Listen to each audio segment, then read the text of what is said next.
I'm going to tell you a true story, but instead of the name of the protagonist, I'm going to make you think about your favorite artist. Think about your favorite musician. And think about your favorite song by that musician. Think about them bringing that song from nothing to something into your ears and bringing you so much joy. Now think about your favorite musician getting sued. And that lawyer saying, I represent this group, I think you heard their song, and then you wrote your song, you violated their copyright. And imagine your musician saying, no, that's not true. I don't think I've ever heard that song, but even if I did, I certainly wasn't thinking about them when I made my song. Imagine the case going to trial and a judge saying, I think I believe you, musician. I don't think you consciously copied that group, but what I think did happen is you subconsciously copied them. You violated the copyright, and you have to pay them a lot of money. Think about whether that's fair. Think about whether that's just. Now, this actually happened to George Harrison, the lead guitarist of the Beatles, and the group was the Chiffons, who's had a song, He's So Fine, Oh So Fine. And George Harrison had a song, My Sweet Lord, Oh Sweet Lord. But what neither George Harrison nor the Chiffons nor the judge, really nor anybody else had considered, is maybe since the beginning of time, the number of melodies is remarkably finite. Maybe there are only so many melodies in this world, and the Chiffons, when they picked their melody, plucked it from that already existing finite melodic data set. And George Harrison happened to have plucked the same melody from that same finite melodic data set. Now, this is a different way of thinking about music in a way that judges and lawyers haven't thought about, nor have musicians, because when those groups have thought about musicians, they think about them drawing from their own creative wellspring, bringing from nothing something into the world. They have a blank page upon which they can put their creativity. But that's actually not true. As George Harrison realized, you have to avoid every song that's ever been written, because if you don't avoid those songs, you get sued. If you're lucky, you pluck one of those already existing melodies that hasn't been taken. If you're unlucky, you pluck a melody that's already been taken. Whether you've heard that song or not, maybe you've never heard it before. Now, if that happens, if you're lucky, you have a co-songwriter, somebody else says, you know that new song? Sounds a lot like that old song. And you say, oh gosh, thank goodness. And you change it before it goes out the door. Now, if you're unlucky, you don't have somebody telling you that. You release it out in the world, the group hears your song, and they sue you for a song maybe that you've never heard before in your life. You've just stepped on a melodic landmine. And the thing is, this is the world before my colleague, Noah and Ruben and I have started our project. The world now looks like this. We've filled in every melody that's ever existed and ever can exist. Every step is going to be a melodic landmine. And ironically, this is actually trying to help songwriters. Let me tell you how. I'm a lawyer. I've been a lawyer since 2002. I've litigated copyright cases. I've taught law school copyright cases. I'm also a musician. I have a bachelor's degree in music. I'm a performer. I'm a recording artist, and I also produce records. I'm also a technologist. I've been coding since 1985, for the web since 95. I've done cybersecurity, and I also currently design software. So that puts me right in the middle of a Venn diagram that gives me a few insights that if I were in any one of those areas, I might not have had. And my colleague, Noah Rubin, in addition to being one of the smartest people I've ever known, he's also a musician, and he's also one of the most brilliant programmers I've known. And between our work, we came to a realization that you may have had, saying, you know that new song, that sounds a lot like this other old song. And there's a reason for that. We've discovered that there is only so many melodies. There are only so many notes that can be arranged in so many ways. And that's different than, say, visual art, where there are an infinite number of brushstrokes and an infinite number of colors and an infinite number of subjects that to accidentally do them is very difficult. Similarly with language, the English language has 117,000 words in it. So the odds of accidentally writing the same paragraph are next to zero. In contrast, music doesn't have 117,000 words. Music has 8 notes. Do, re, mi, fa, sol, la, ti, do. 1, 2, 3, 4, 5, 6, 7, 8. And every popular melody that's ever existed and ever can exist is those 8 notes. Now, it's remarkably small. And I worked in cybersecurity, and I know if I wanted to attack your password and hack your password, one way to do it is to use a computer to really quickly say, AAA, no, AAB, AAC, and to keep running until it hits your password. That's called brute forcing a password. So I thought, what if you could brute force melodies? What if you could say, do-do-do-do, do-do-do-re, do-do-do-mi, do-do-do-fa, and then exhaust every melody that's ever been. And the way the computers read music is called MIDI. And in MIDI, it looks like this, do-do-do-do, do-do-do-re, do-do-do-mi. So I approached my colleague Noah. I said, Noah, can you write an algorithm to be able to march through every melody that's ever existed and ever can exist? He said, yeah, I could do that. So at a rate of 300,000 melodies per second, he wrote a program to write to disk every melody that's ever existed and ever can exist. And in my hand right now is every melody that's ever existed and ever can exist. And the thing is, to be copyrighted, you don't have to do anything formal. As soon as it's written to a fixed, tangible medium, this hard drive, it's copyrighted automatically. Now, this leaves copyright law with a very interesting question. Because you think about the world before, and songwriters had to avoid every song that's ever been written and read. Noah and I have exhausted the entire melodic copyright. So if you superimpose the songs that have been written and read with the songs that haven't yet been written, you have an interesting question. Have we infringed every melody that's ever been? And in the future, every songwriter that writes in the green spots, have they infringed us? Now, you might think at this point, are you some sort of copyright troll that's trying to take over the world? And I would say, no, I am not. Absolutely not. In fact, the opposite is true. Noah and I are songwriters ourselves. We want to make the world better for songwriters. So what we've done is we're taking everything and putting it in the public domain. We're trying to keep space open for songwriters to be able to make music. And we're not focused on lyrics. We're not focused on recordings. We're focused on melodies. And the thing is, we're running out of melodies that we can use. The copyright system is broken, and it needs updating.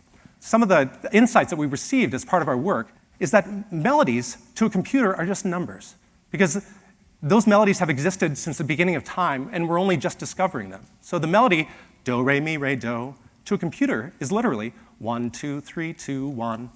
So really the number 1, 2, 3, 2, 1 is just a number. It's just math that's been existing since the beginning of time. And under the copyright laws, numbers are facts. And under copyright law, facts either have thin copyright, almost no copyright, or no copyright at all. So maybe if these numbers have existed since the beginning of time, or we're just plucking them out, maybe melodies are just math, which is just facts, which maybe are not copyrightable. Maybe if somebody is suing over a melody alone, not lyrics, not recordings, but just the melody alone, maybe those cases go away. Maybe they get dismissed. Now, you might say, well, what constitutes a melody? And we were initially going to take the entire piano keyboard and be able to do the entire keyboard. But we thought, let's focus on the vocal range, which is actually 2 octaves. And then we thought, no, actually, we're thinking about pop music, which is the only thing that makes money that people sue over. So we looked at musicologists. And musicologists have debated what is a motif, a short melody, versus a longer melody. And so the number we landed on was 12 notes. And then we superimposed that number with songs that have either been litigated or threatened to be litigated. So for example, the Chiffons had, he's so fine, oh, so fine, versus my sweet Lord, oh, sweet Lord. 8 notes. Do do do do do do do. Do do do do do do do do. That's so close. Oh, I won't back down. No, I won't back down. Versus, won't you stay with me? 'Cause you're all I need. 10 notes. Doot, doot, doot, doot, doot, doot, doot, doot. Versus Katy Perry's doot, doot, doot, doot, doot, doot, doot, doot. Last 2 notes are different. The jury didn't care. $2.8 million. So every song within that is within our parameters of 8 notes up, major and minor, 12 notes across. So what you see in red is every popular melody that's ever existed and ever can exist. So all Noah and I had to do is to be able to exhaust that remarkably finite, remarkably small data set. There aren't that many of them. 8 up, 12 across. So you might say, Damien, songs are more than just melodies, there's chords too, and I would totally agree with you, because it turns out that that's even easier. In 2017, Peter Berkhamshire exhausted every chord. You can download it today in GitHub. We're instead focused on, not on lyrics, not on recordings, we're focused on melodies. And the thing is, we're running out, because the song isn't just a single melody, but there are many parts to a song, and each part of that song can have many motifs and many melodies within it. So each song can have up to 10 melodies and motifs. So SoundCloud, which is a way that musicians can upload to this website and distribute their work, SoundCloud currently has 200 million songs, and the number of open spaces is shrinking exponentially, because every basement musician is recording and they're uploading it to YouTube, they're uploading it to Spotify, they're uploading it to SoundCloud, and they are exhausting the entire mathematical data set. They are exhausting the open spaces till there are not going to be any more left. What Noah and I have done is we're trying to preserve those spots that are left. We're trying to be able to take those green spots, put them in the public domain so that other people can be able to make them, because we're running out. Now the thing is, we're just getting started, because if you go to our website, allthemusic.info, you can not only download all the music we've made, which is a lot, you can also download the program that we used, and we're giving away the code for free, so you can expand upon our work. Something I didn't tell you is that those 8 notes that we did, as we speak right now, we've expanded that to 12 notes. So instead of just the white notes, now we've got the black notes too. So we're covering jazz, we're covering classical music. And we think it's only a matter of time before somebody's going to expand that to do the entire piano keyboard. and take our 12 notes and expand it to 100 with every rhythmic variation and every chordal variation until our remarkably finite mathematical data set gets further exhausted. This is going to happen. And the thing is, how is the law going to respond? Because the thing is, we're not focused on somebody copying a previous person's melody. We're focused instead on somebody accidentally copying a song that they either have heard and forgotten about or have never heard before in their lives. And the chance of landing in an open spot is remarkably small, and it's shrinking every day. And the thing is, the odds of you as a songwriter getting sued are remarkably high. And if you get sued, you're going to want to think about what a judge or a jury is going to think about. And the judge or jury is going to think about two questions. The first question a judge or jury is going to think about is that previous songwriter's copyright valid? Do they even have a copyright in that previous song? Second question is, did you infringe their copyright? So to the first question, maybe the answer to that is no. Because if they're suing just over the melody, maybe that melody has existed since the beginning of time. Maybe there are only so many notes that are math that are not copyrightable. To that second question, did you infringe, there are two sub-questions. The first question is, did you access, did you hear that previous song? And if so, are those two songs substantially similar? Now, that first question, did you access or hear that previous song? That's got a lot of problems. It's really problematic. And the reason for that is there are only a few cases where access is crystal clear. For example, John Fogerty was alleged to have infringed John Fogerty when he was part of Creedence. So clearly, John Fogerty had access to John Fogerty's songs. Okay? On the opposite end of the spectrum, on no access, what if a baby were to sing into their toy? And again, as soon as the toy recorder happens, it's copyrighted automatically. It's a fixed, tangible medium. So if a baby starts singing da-da-da-da-da, da-da-da-da-da, and a year later, Taylor Swift sings, I stay up too late, got nothing in my brain. Clearly, Taylor Swift has not infringed that baby because Taylor Swift has not heard that baby's recording, okay? Clear case of no access. But the thing is, almost none of the cases are that clear. What if there's a question mark as to whether the second person heard it or not? Maybe they heard it, maybe they didn't. Maybe they heard it and forgot it. Maybe they subconsciously infringed. These are all what the law calls fact questions. And the thing is, almost every copyright case that comes out is a fact question. Almost never is it as clear as John Fogerty or as clear as Taylor Swift. Almost every case is that middle section, that fact question. And the hard part about fact questions is they're notoriously hard to resolve at an early stage in the case. Because when you think about a lifespan of a lawsuit, it starts out as a cease and desist letter. You need to pay me or I'll sue you. It goes forward and it's going to take years. And the thing about fact questions, they don't get resolved until the end of that process. That's what happened to George Harrison. After trial, the judge said, I think you subconsciously infringed. So if you're a songwriter who has never heard a melody before, but you are approached by somebody saying, hey, I think you stole my song, what are you going to do? Sam Smith was approached by Tom Petty. Tom Petty said, my song won't back down, sounds like your Stay With Me. Sam Smith reportedly responded, hey man, I've never heard your song before. That was written before I was born. But if I was in Sam Smith's position, I would look at this long row ahead of me and then the prospect at the end of a judge saying, I think you subliminally infringed.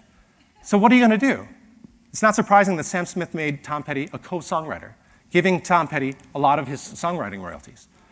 Radiohead had a song, and I'm a creep, I'm a weirdo. The Hollies said, hey, that sounds like our song. They made them co-songwriters. Lana Del Rey ironically had a song that sounds like Creep, offered to make them co-songwriters, reportedly.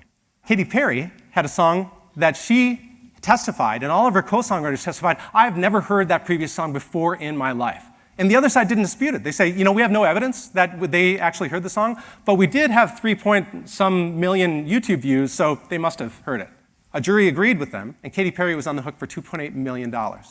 Now, if you are an accused songwriter who's never heard the song before, that is an untenable position. How are you going to avoid getting shaken down for something that you may have never heard? Shouldn't there be an easier way? Shouldn't there be a way that early on in that process for a judge or a lawyer to be able to have an early evidentiary hearing to say, maybe melodies are math, which are facts, which are not copyrightable.